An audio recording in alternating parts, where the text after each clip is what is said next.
We will go on the record in the matter 24 CF 169, State of Wisconsin versus Jennifer Rawls.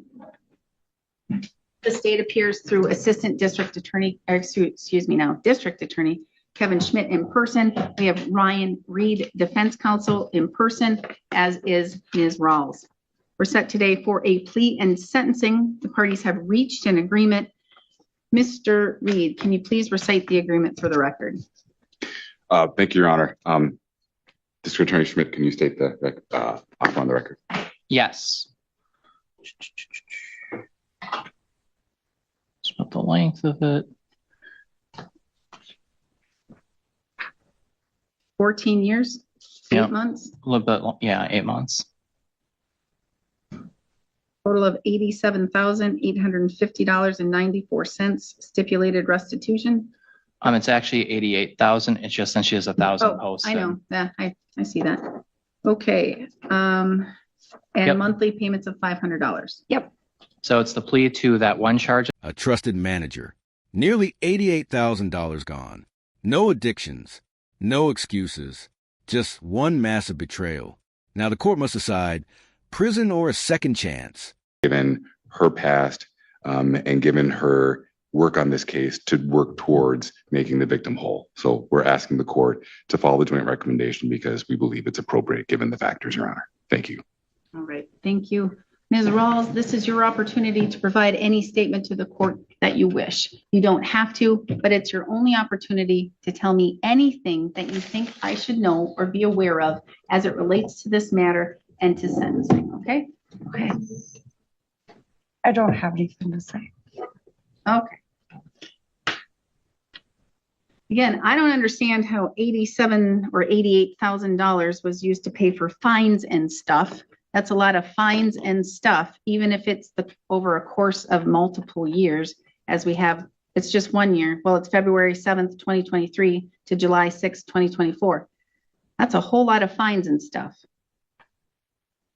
And if you look at that, that's approximately $2,300 each time that was taken, because there were 40 times that have been found that you were taking or that you took money. So I'm just trying to wrap my head around this because this is a very serious crime. That's a lot of money over the course of that year and a half. It's a lot of money. I'm not being told that you have any vices. You don't have any addictions such as gambling or alcohol or any drugs. I've not heard that you have any like shopping addictions or that there wasn't one huge lump sum and you went and bought a car, something of that. I'm not hearing anything. That's why I'm having a hard time understanding. And I did read in the information I get that you were concerned about your son and you wanted to prevent him from going to prison. I don't know what he did. I don't know if it's $88,000 worth, but that's a lot. So this is serious because this is a lot of money taken from your employer. And I know some people would look at this and say, it's a gas station, it's a corporation, they have money, they lose money all the time. It's not like I stole the money from church. It's not like I took the money from my best friend. We've had all of those cases. But taking money, especially this amount from a corporation, is still wrong, and it's still a crime, and it still hurts. It may not hurt their end books, their year-end books, but it hurts everyone in this room because with the theft and that amount of money, they have to increase prices on all of their things. So consumers pay. So again, that makes this more serious. When I look at your character and your past criminal record, you don't have one. It sounds like you have a good character for the most part. You wanted to help your son out. You wanted to make sure that you were being a good mom. You were working. But with the thefts, it leaves a little bit of concern with credibility and trustworthiness.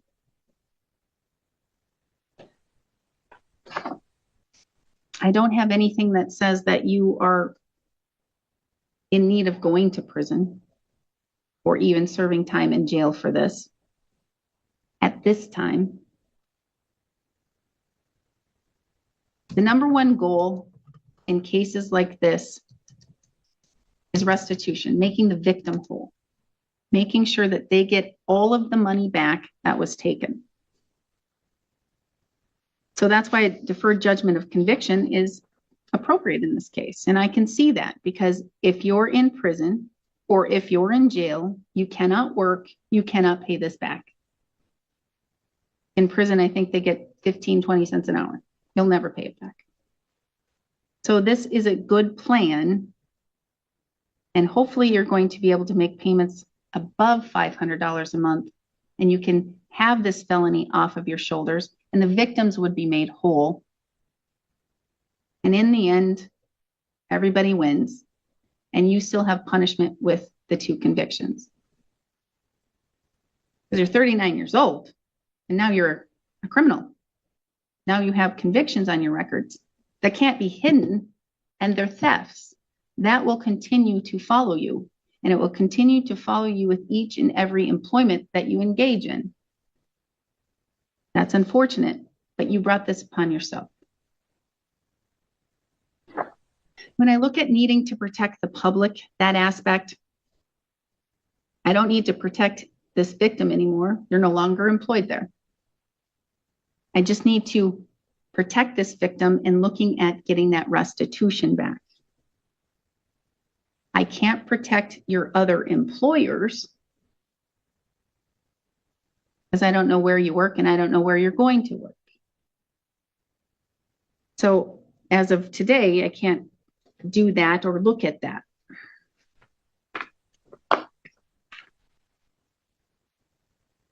This is a crime, but it's not a burglary. It is a theft, but it's not a burglary, which is violent. It's not substantial battery. It's not engaging in disorderly conduct when you are very intoxicated on substances or alcohol.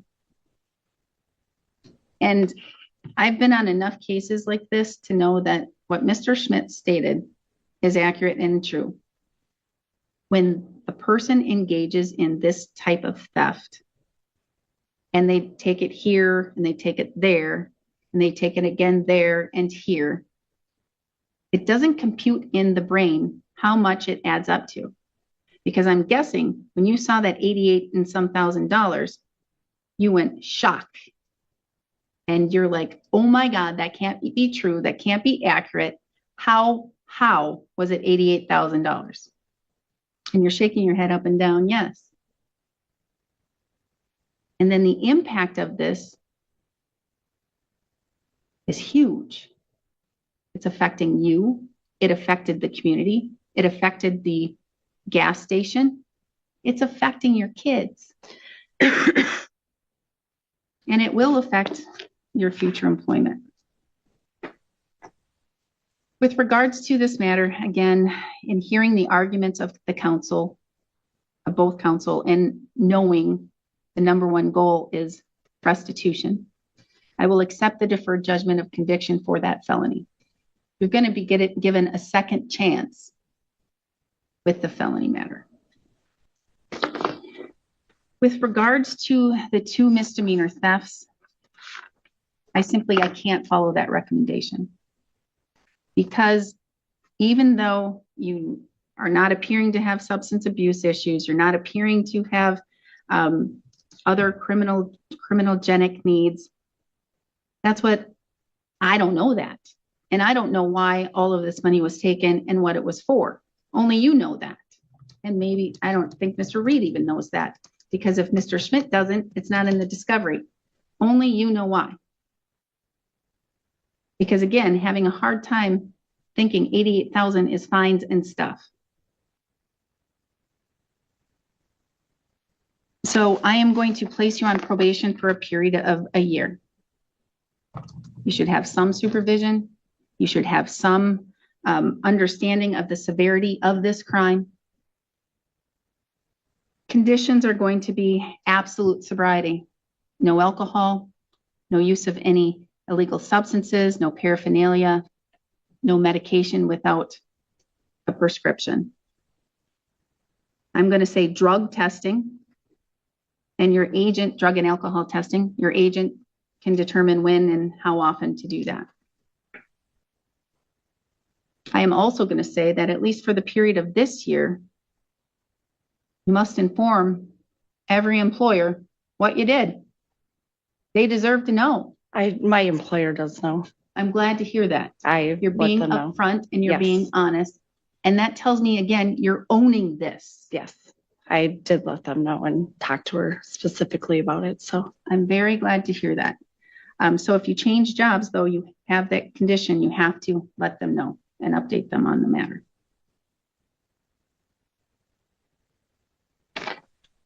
I'm going to say gainful employment because you need to be employed to pay back that restitution.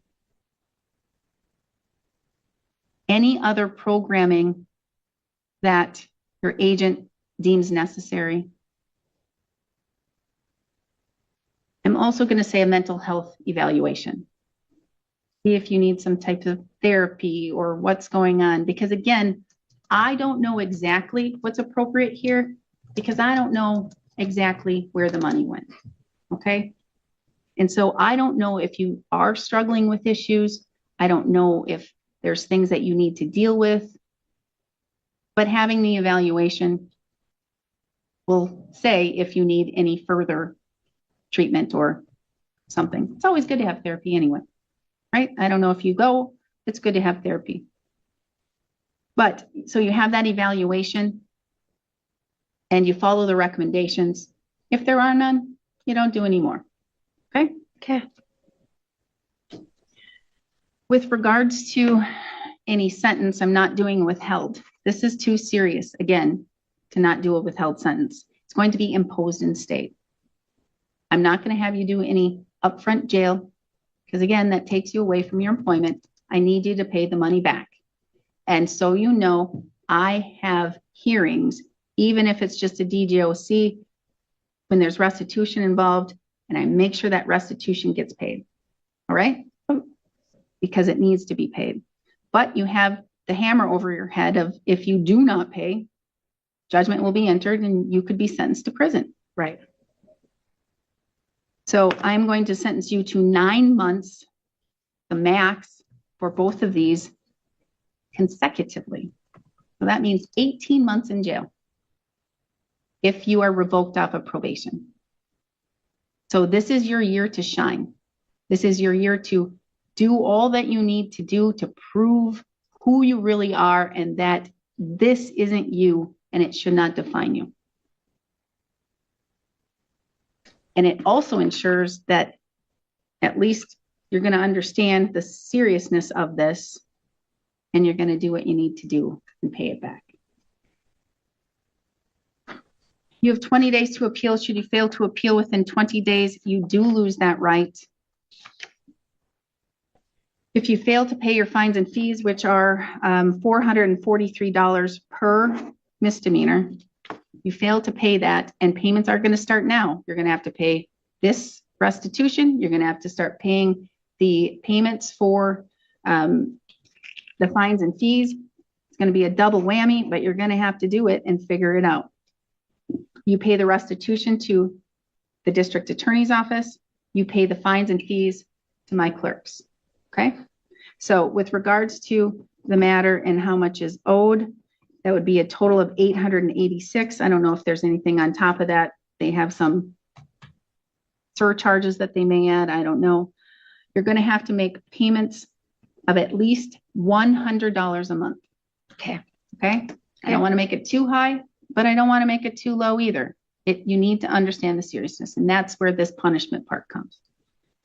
And so you'll have a total of $600 to pay, $500 to the state, $100 to the clerks. Okay. Until paid off in full. If you fail to pay, a civil judgment will be entered against you and you could sit up to 6 months in jail.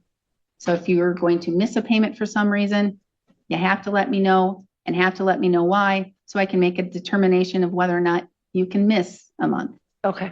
If you miss a month and I don't know anything, a warrant will be issued. You will sit jail. Okay? So it's very important you pay that too. Mr. Schmidt, what am I missing? I don't know if this is for a question for you or for Madam Clerk. Do we need to put anything on the JOC to indicate our office is collecting? Well, I can put it on the JOC for the misdemeanors and then. Yeah, it'll be clearly identified who gets what. Okay, perfect. That's all then. All right. Anything from your perspective, Mr. Reed? No, Your Honor, thank you. Oh, yes, I have to order DNA. So that means you're going to have to go to the sheriff's department and provide the DNA.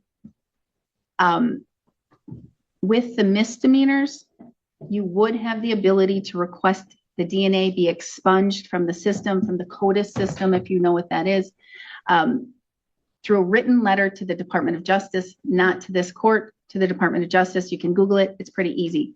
As to the felony, if the court enters judgment to the felony and you are sentenced, you will need to make sure that your DNA will need to probably be taken again, because that will not be able to be expunged because it's such a high felony.